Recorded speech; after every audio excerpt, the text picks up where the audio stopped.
Hi, I'm Daniel with Keg King, and I'm really excited to let you guys today know a little bit more and find out about this great product, which is the Aussie King Keg, made right here by Keg King in Melbourne.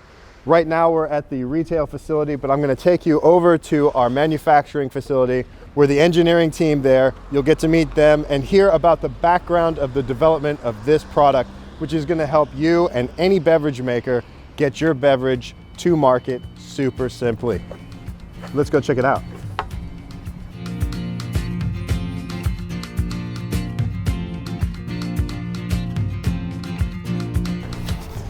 So this is the manufacturing facility, Keg King's second manufacturing facility. We have another one that's located a block away, but this one is where we make the King Keg. So come on in, let's go meet some of the engineering team. There's Nick, there's Sam, and there's Will.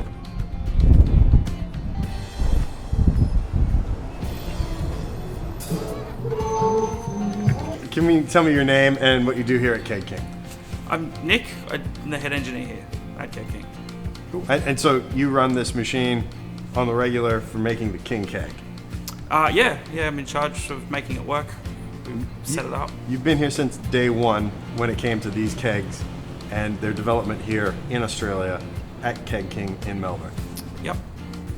My name's Sam. I help the lead engineer get the kegs out as best as possible and at the highest standard we can.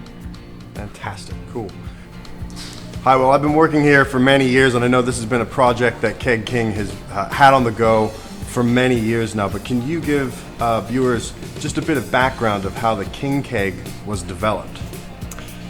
Well, the idea of the King Keg came along at least 5 or 6 years ago when we were looking at what to do with our fermenters, and then we realised that fermenters were just another kind of vessel, and that other people out there were making kegs out of PET.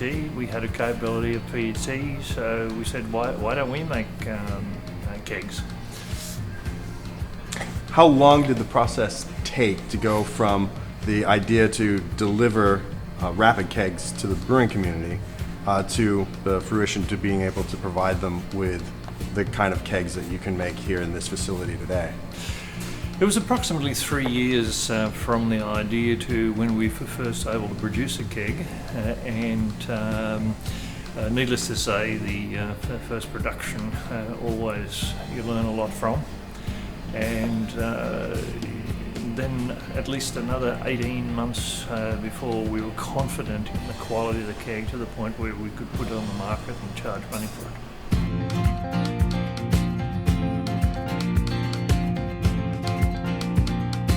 Give me a little bit of background about why the King Keg was developed and what advantages it has for brewers and beverage industry professionals. Okay, so pretty much it's designed to be the same as a stainless steel keg, but easier and cheaper, more accessible for breweries. The smaller guys don't have a huge amount of capital to play with, so providing them with a solution that is easy to get to is helpful. So firstly you have the weight of it, and it's much easier to carry around. You can fit plenty more on a pallet, and you can ship that wherever, all over overseas. You know, if you're shipping stainless steel kegs overseas, you have to, the stainless steel 50-litre keg, that's at least 5 or 6 kilos of just stainless steel right there. Right, yeah. Receiving those kegs back from wherever they've been, they could have been mistreated, they could have been whatever, you'll have to clean them at your facility anyway. So at your brewery, you'd have to clean them.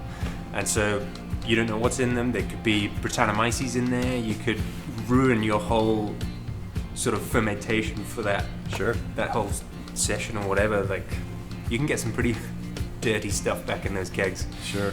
Yeah. Well, PET is 100% recyclable, but a PET keg doesn't necessarily have to be recycled. It can also be repurposed into a home brewing keg, which has got a lot of home brewers around the world pretty excited. I'll bet. Because they can just come to us and buy a different lid and just slot it straight into what they do with their corny kegs with wall-lock posts. And of course, we've already mentioned earlier on the relative lightness of these things, the advantage that, say, if you're going to a competition, you can send a small keg and not have to worry about getting it back. That's a great idea. And a lot of breweries have a lot of problems with that over the years, sending metal kegs and sometimes sending far too much. Whereas we can make PET kegs in small sizes like 10 litre, which are relatively uneconomic for a stainless steel keg. We have to remind ourselves stainless steel kegs actually create quite a lot of pollution in their creation, from the point where the material is mined to the point where it's finally produced. And then, of course, because it travels two ways rather than just one way, there's additional pollution and environmental considerations.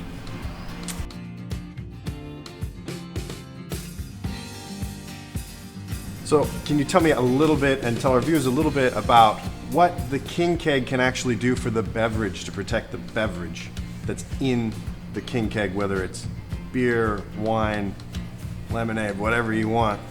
How does King Keg help that beverage get not just from point to point, but stay fresh? Well, like any beverage in any vessel, eventually there will be some degradation, and the PET keg will not differ terribly much there from the metal keg. In addition, we use an oxygen scavenger to prevent oxygen from ingress into a King Keg. Obviously, we also make the walls opaque so that light doesn't affect these things. And we have done tests now spanning back over a couple of years, and with the taste tests that we've done, we've not been able to notice any significant degradation, at least with tests over 6 months. The product has been exactly the same as it was at the beginning. That's really good news. Sam, can you tell us a little bit about the testing that has gone on with the kegs, not just from a safety perspective, but also to ensure the beverage stays safe? Yeah, so we test all these kegs under pressure. So we get them up to just over 6 bar, and we test every single one like that. And they're tested with pressurized nitrogen. So they're purged and vented with as close to as 100% nitrogen we possibly can. Nice. Get. We have done tests on them to see how much oxygen is in them, and it's as low as 200 parts per billion. Which is fantastic for any packaging line. Yeah, of course. But there's other items that have been added to the construction of this keg that combat that, is that right? Yeah, of course. So we have an active oxygen scavenger in the molding of this keg. The active oxygen scavenger within that, you can find them in the tops of caps of bottles as well. So it's been a same materials, same sort material of in this keg, but it's just been molded in the injection process of this keg. Nice. So it sits in there, and it protects your beer from as much oxygen as you can. Tell us a little bit about these bagged variety kegs, how they're a little bit different to the normal kegs, and how long until they're going to be available, do you think? Okay, so one of the big issues with trying to dispense out of a keg, if you're a home gamer particularly, is you need a CO2 setup to make that keg last for a while. A lot of the party pump options use air, and if you pump air into the keg, then you're introducing oxygen, and that will cause it to go bad. Sure. The bag is there to create a barrier between the beer and the air that you're using to dispense the beer with. So it means essentially you can use air to push the beer out of the keg without it going bad. So you could use air as a dispensing gas in a bagged variety without compromising the beverage inside the keg. Yeah, it simplifies dispensing a fair bit. Fantastic. And so we will have this bagged version in the King Keg as a 20 liter and a 10 liter variety. That's right. Fantastic.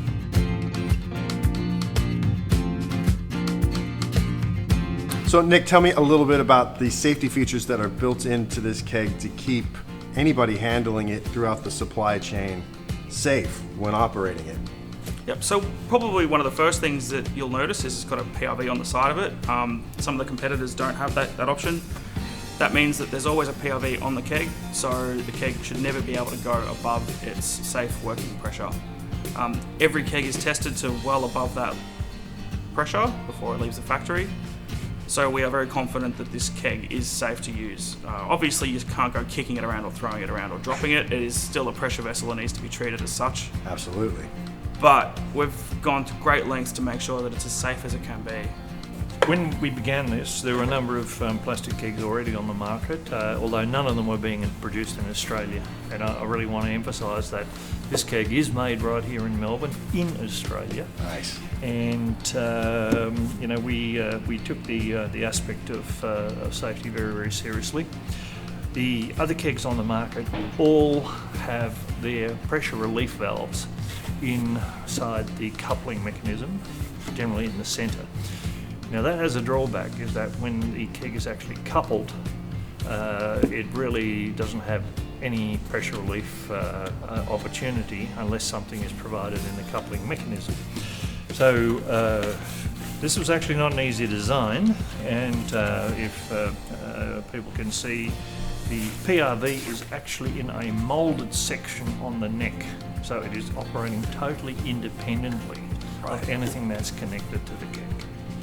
Now these PRVs are designed to release between 4 and 5 bar, so that if a keg like that gets out there in the hot sun and needs to blow off some gas, this is capable of doing it without rupturing the tank. In terms of the testing on the tank, we test each one individually to 6 bar, am I correct, Sam? So on a testing system over there, which is computerised. Now this testing system checks for stretch, checks for operation of the PRV, etc. And unless it passes that test, that keg never leaves our factory. So Tell me really quickly again, just with that PRV and the testing, what pressure are you testing to, and then what else is being checked when you're going up to that pressure? Okay, when we're going up to that pressure, we do check whether the keg itself is stretching, expanding. We test the operation of the PRV, that it releases and then reseats correctly. And at the end of the whole process, the keg is purged with nitrogen and is delivered then in a sanitary state. And we're back to delivering to the brewery and fill and sell. Completely filled with nitrogen, ready to go, And sanitized, ready to fill. Yeah, at a pressure of approximately 0.9 bar. So most of the breweries are quite familiar with that sort of pressure. And so they really don't need to do anything except hook up a coupling and fill the thing and sell it. Fantastic. Yeah, so a safe working pressure is around about 4 bar. The PRV will release just above that. And then the burst pressure is above that again, like a good 2 or 3 bar above that. Every keg is tested to below the burst pressure, but well above the test pressure. So there's a decent margin of safety there. So this will release pressure before the tank Ruptures. ruptures. Yeah. It's not about keeping the keg safe, it's about keeping people safe while using this keg.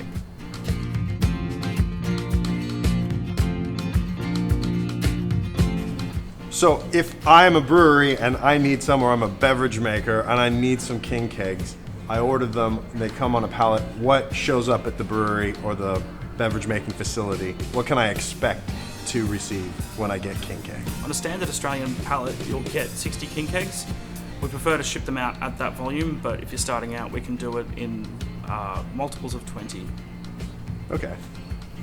And with the 10-liter variety, what are the amounts we're looking at there? So the 10 litre gets shipped out. The pallet size is 100 per pallet.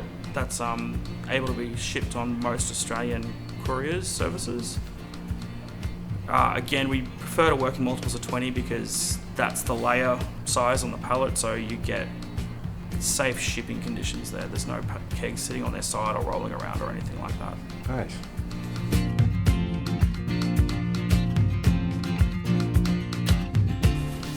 These kegs are actually going to give breweries the opportunity to push their beverages further without the need for getting their kegs back, and the kegs are still recyclable, but are there any other advantages for widening customership with using the King Keg? Well, Daniel, that was something that really came out of a lot of research done by visiting a lot of breweries around especially the east coast of Australia. And what we found is the idea of selling a 20-litre keg to an end user, a consumer at home, was simply too challenging. Most people look at 20 litres and say, yeah, that's probably a bit too far for me. I'm going to take forever, to get through that. And I don't have anywhere to put it. It's too heavy to carry home, harder to ship. But a 10-litre keg, such as, a unit like this. And this is a keg with everything to dispense right out of it as well. Yeah, pretty much. And we've come up with the appropriate low-cost coupling, which can be used at home, and so people don't really need to use a brewery quality coupling, and they're just normally in tap rooms. So we can offer something very, very low cost to someone at home. And if you think about it, a 10-litre keg is basically a slab and a can.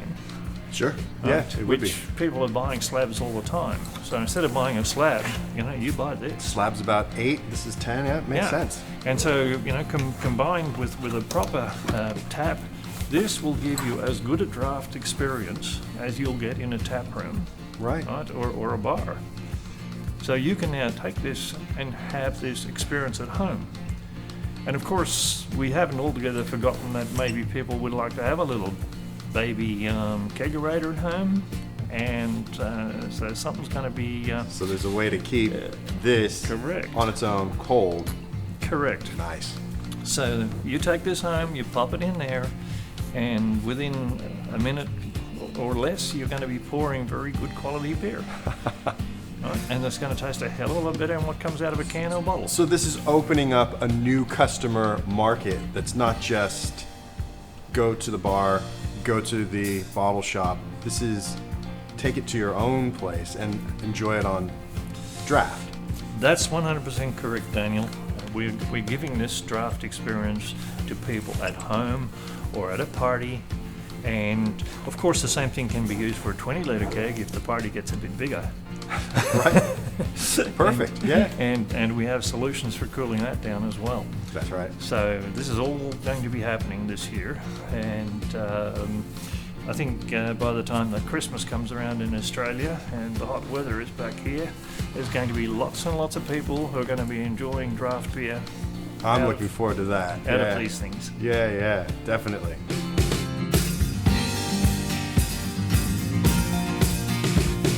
So this keg sounds fantastic. It has the ability to be filled quickly. It has great end use for users at the brewery as well as their customers, even in their own homes. It can be sent across the globe without having to get it back empty. This is actually pretty cool. There's also some really great environmental aspects of using these kegs. Can you take us through what some of those might be? Well, at the end of the day, PET is a product which is a byproduct from the petroleum industry because people drive cars.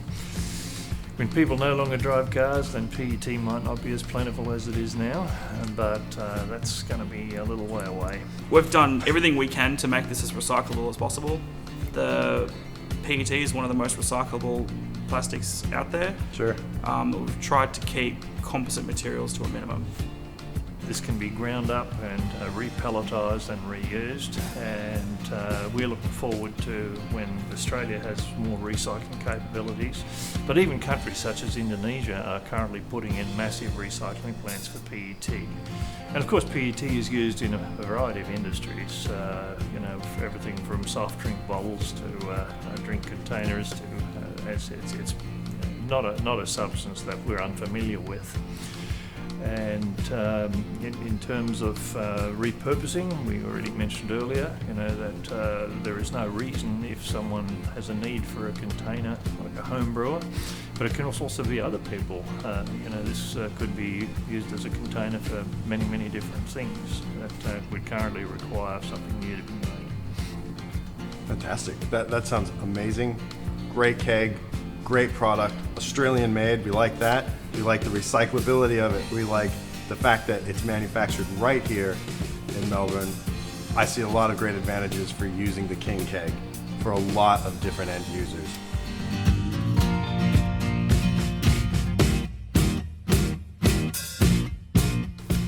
So this is our second design facility, which also has a blow molding facility in it as well. This is Ryan. Ryan is our design engineer here at Keg King, and he's helped in cooperation with SciPet to design the most important parts of the King Keg. Tell me a bit about the pressure relief valve and the keg valves for the top of the keg. What makes our keg valve special is we have the PRV on the side, which adding extra safety feature, and our S-type valve and D-type valve has a strong material on the top, which your metal coupler will not break it or anything like that happen, and it goes smoothly to the top of our cake, which make it like dispensing your cake or filling your cake like smoothly. Yeah. So it can use any industry standard coupler, Yes, A-type, that's correct. D-type, S-type. But this pressure relief valve, this is unique for this keg. This is your design. Tell me a little bit about this. Yes, this is a very unique design that using extension springs, which is the first in the industry, and this is very easy to use and reliable. A very strong spring and the body, which will not break it, and fair space of the gas release, which make it extra safety, and you can pull it off to releasing the gas or something like that. So this comes pre-assembled and all ready to go, installed in each keg? Yes, that's right.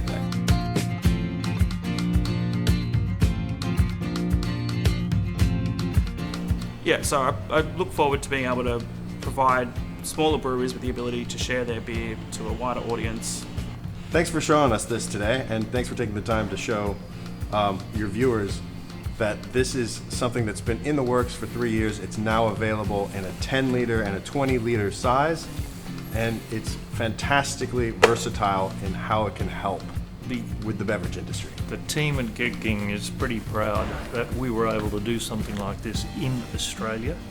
I mean, this is not an easy undertaking. There were many nights of soul searching about how to do this and can we do it, and the investment required is not small, as you can imagine. You can see this massive bit of machinery behind us. We actually have 2 of these machines for full redundancy, and we have them in separate factories.